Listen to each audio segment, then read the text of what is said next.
Hi there. I wanted to talk about this cool book I got. This right here is about 9 pounds of Paul McCartney, the lyrics. It's a two-parter. It's got 2 volumes going from A to K and L to Z of 154 of his songs. And in this, he shows the lyrics. There's scans of handwritten lyrics. There's photos, there's drawings, there's a lot. I haven't read all of it yet, but I have been reading it all morning. I've been looking at it for a couple days, and I just I feel like I have enough to say about it. I love it already. So yeah, I just wanted to kind of show it off. So it comes in this green box. There's the spine, I guess. This could be showing on your bookshelf if you wanted. There's a quote on the back about songwriting from Sir Paul.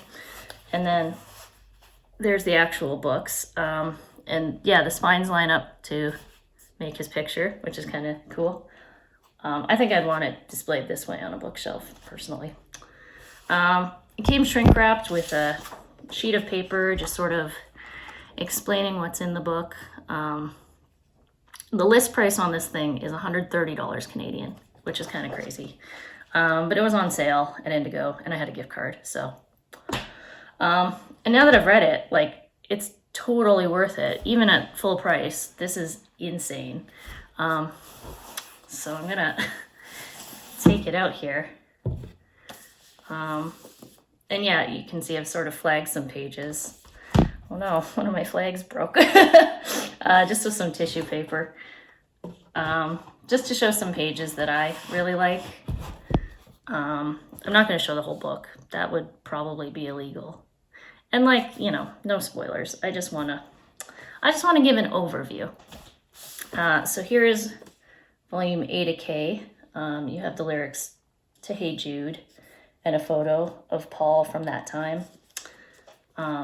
There's Ringo too. And then on the back, there's the lyrics to Back in the USSR and quite a moody black and white photo. And if you take the dust jackets off, there's more underneath.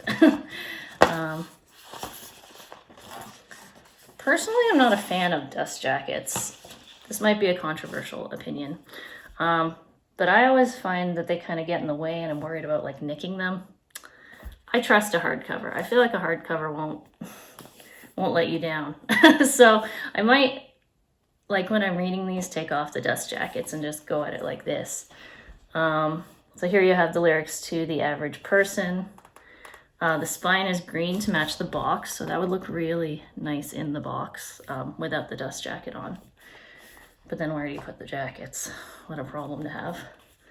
And you have the handwritten lyrics to Band on the Run on the back there. I'll show the second volume as well, L to Z. So you have Old Paul with the lyrics to Yesterday and Maybe I'm Amazed. And then if you take off the jacket,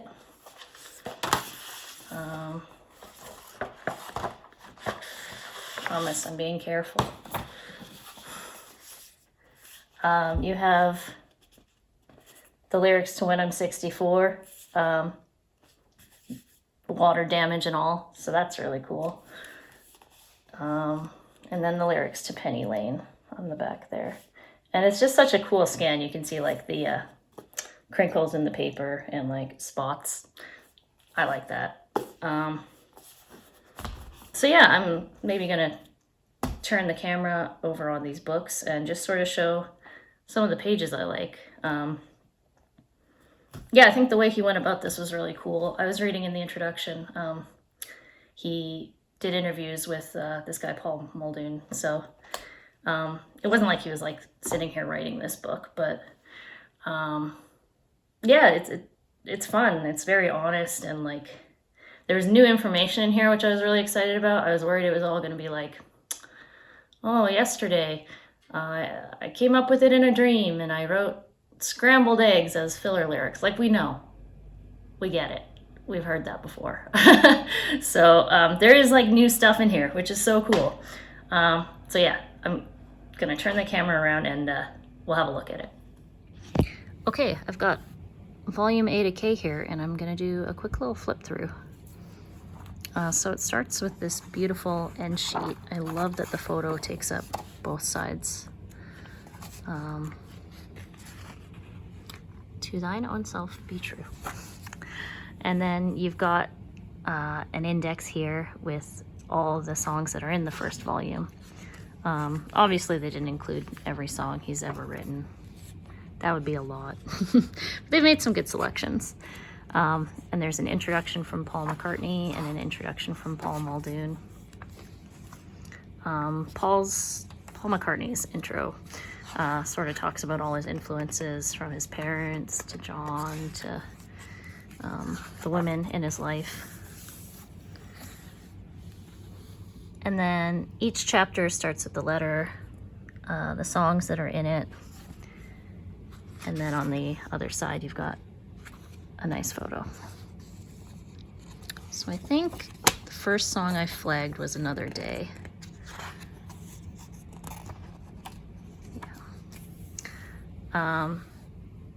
Yeah, and it shows the title, some information about it, the lyrics, which they talk about how they chose to standardize these lyrics in the introduction.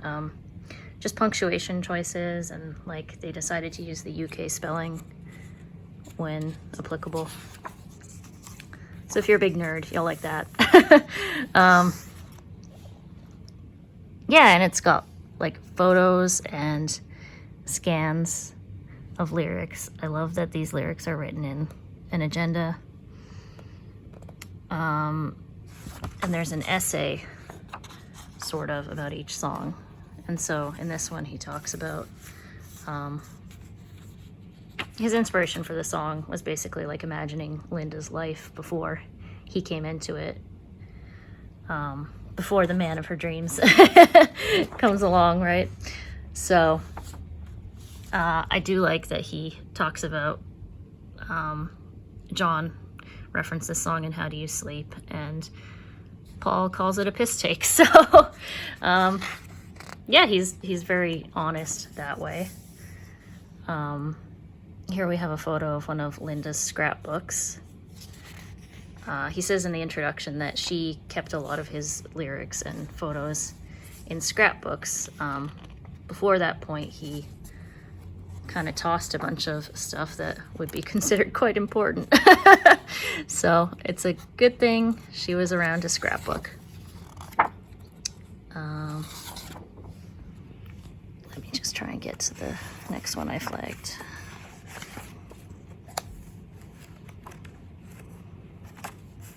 Oh, there's a picture in Coming Up that I really like.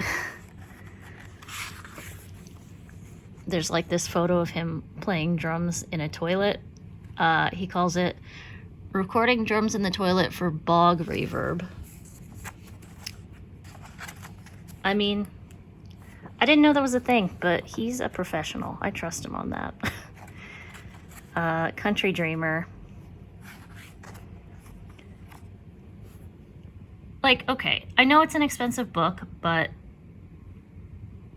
like there's photos of Paul McCartney and a baby goat. That's worth the price.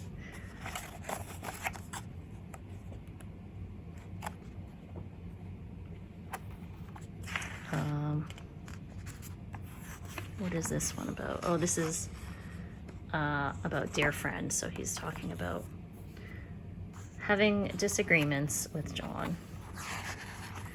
I flagged this because I thought it was cool. You can see this drawing on the other side of his agenda. I don't know.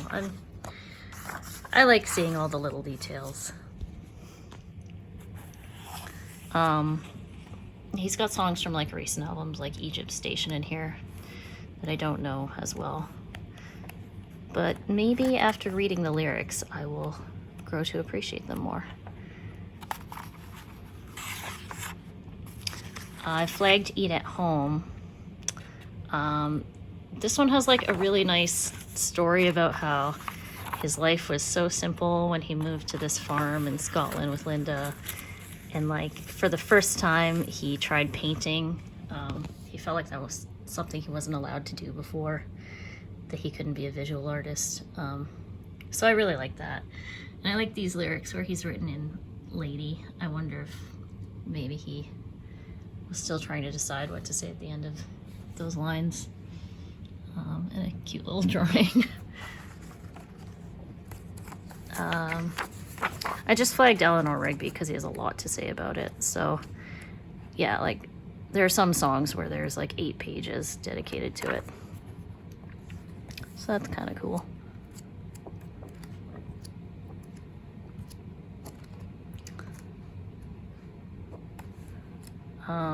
Yeah, and I just flipped past Goodbye, which is a song he wrote for Mary Hopkin.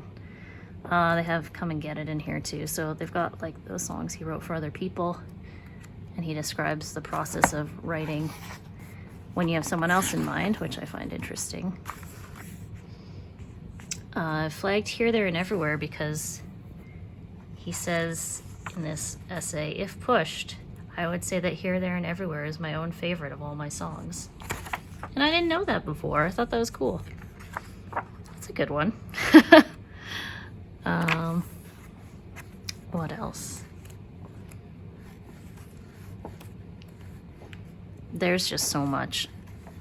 I'm gonna read this like front to back, but flipping through it is really fun too.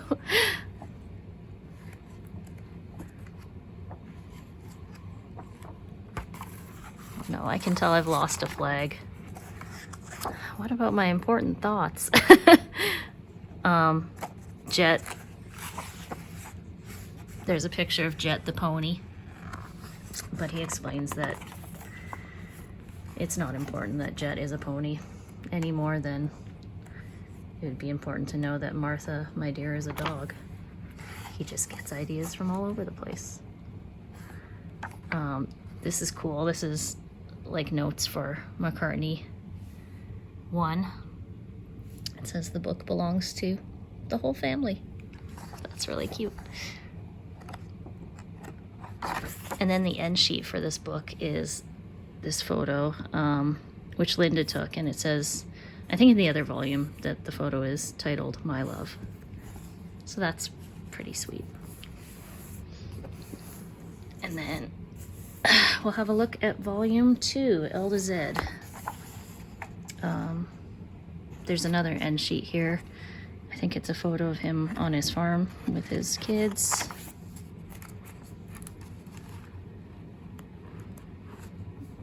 Here's the songs in volume 2.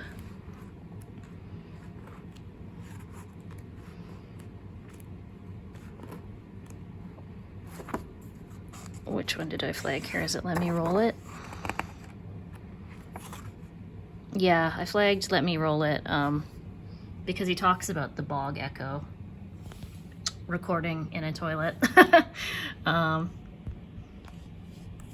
He doesn't have much to say about the lyrics, really, just that it's about rolling a joint. So sometimes the lyrics can be that simple.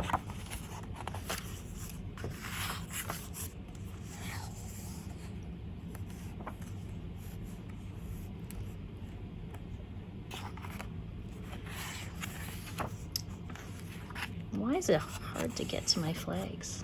I should have used a better material. Lovely Rita I've flagged because, well, first of all, I love the song.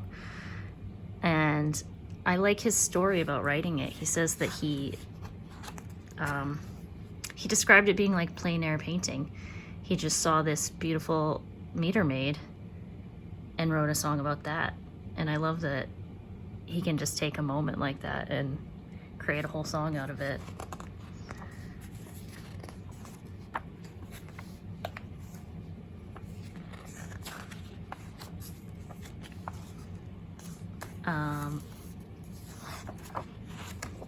I think I just flagged this page because I love this photo. I've seen this before. There's a lot of new photos in this book though, I think. But yeah, I love that there's the cherries from the album cover. You can tell they're just having such a nice time. It looks like a beautiful day. There's like a seashell and flippers.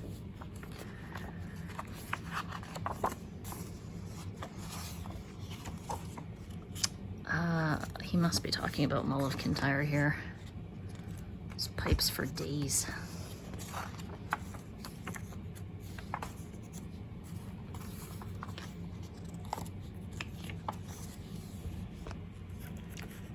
Where's my next flag?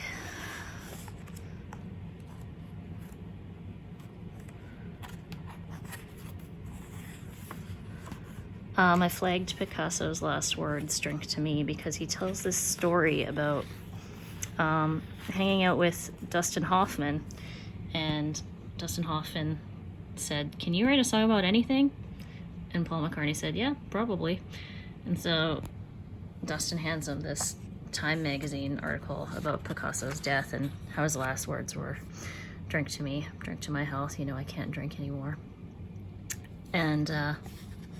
And Paul like immediately pulls out a guitar and well, here it is. Yeah, he just starts singing it and blows their minds. But he also talks about, he says that there's, okay, he says the rhythm of the words itself influences how the melody might turn out. I think that's interesting. I'm not a songwriter at all. Like, I'm not a musical person, but I like hearing about the process.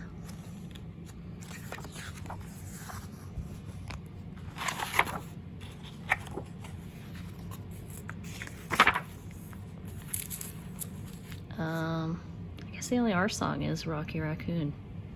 I don't know why I flagged this. Maybe because I think this is a really nice photo. Hubba hubba.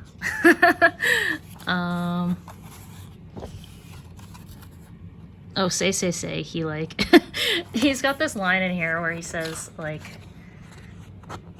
"Baptized in all my tears." I wouldn't have written that line. I think that's funny. I guess that's just part of working with another person, right? You have to compromise.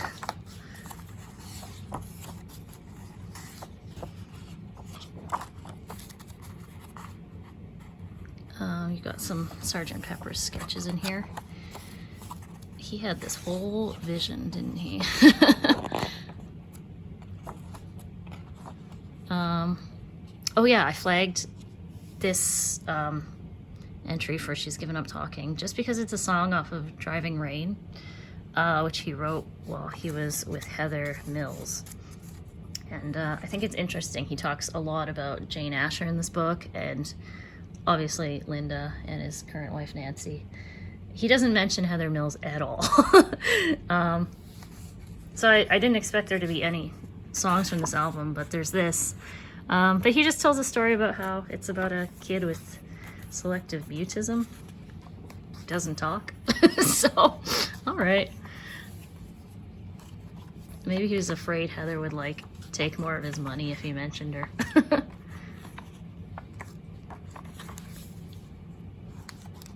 There's a nice story in Ticket to Ride about traveling with John.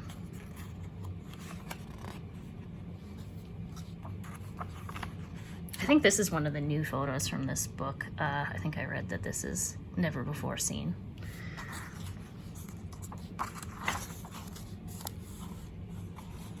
Is that it for ones I flagged? Huh. I thought I flagged more. Oh, I definitely flagged Temporary Secretary. Partially because I love it. And he talks about how much he loves working with like synthesizers and any sort of new technology. And I like that he addresses that it's kind of a sexist song. But at the same time, he doesn't apologize for it. He, like, obviously it's a character. And I like this ad, just announcing that he has this new single, Temporary Secretary. It looks like a job advertisement. That's cute.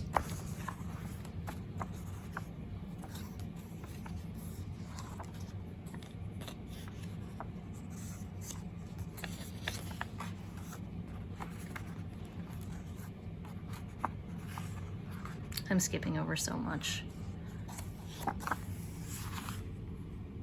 I'm glad he acknowledges the embarrassing stuff too. But yeah, I can't show the whole book. It's just a little taste. Some more for the ladies. Hello.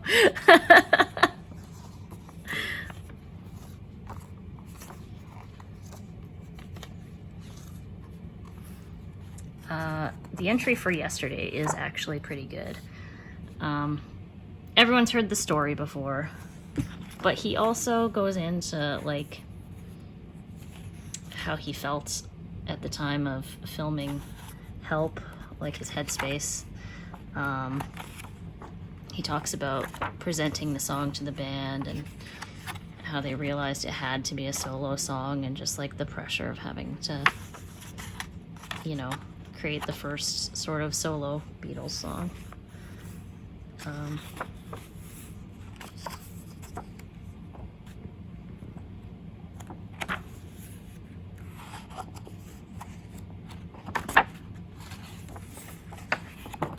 Yeah, and then at the end there's credits, and there's this index. So if you're looking for a specific subject, like I'm sure if you looked under, yeah, like Lennon, John, there's a ton. So handy reference there. Oh yeah, I should show the end sheet here. It's a really nice photo. Just very pretty. Thanks for listening to me talk endlessly about this book. I haven't read the whole thing yet, and I think I have to, right? I've been flipping around to songs I'm interested in, but I think the best way to go about it is alphabetically. And I'm so glad it's presented that way. I think it would have been a mistake to do it chronologically. The great thing about alphabetical order is, like, it starts out with All My Loving, and then it's into And I Love Her, and then it's into Another Day. So it just covers so many different time periods, and it doesn't place an emphasis on one time period over another. It's not too much about the Beatles. It's not too much about Wings. It's just a good picture of an entire life, told through lyrics. And not just lyrics. There's so many interesting things in here about songwriting and like where he gets his inspiration from. Yeah, I think it'll be really fun to go through and focus on like the little scans, like notebook pages. I just want to get up close with like a magnifying glass and like read every detail here. What is this? Beatle plans for 1966. I want to know those plans. Let me in on those plans. So yeah, this is going to be a great read. It already is. And I would definitely recommend it to anyone. Thank you for watching.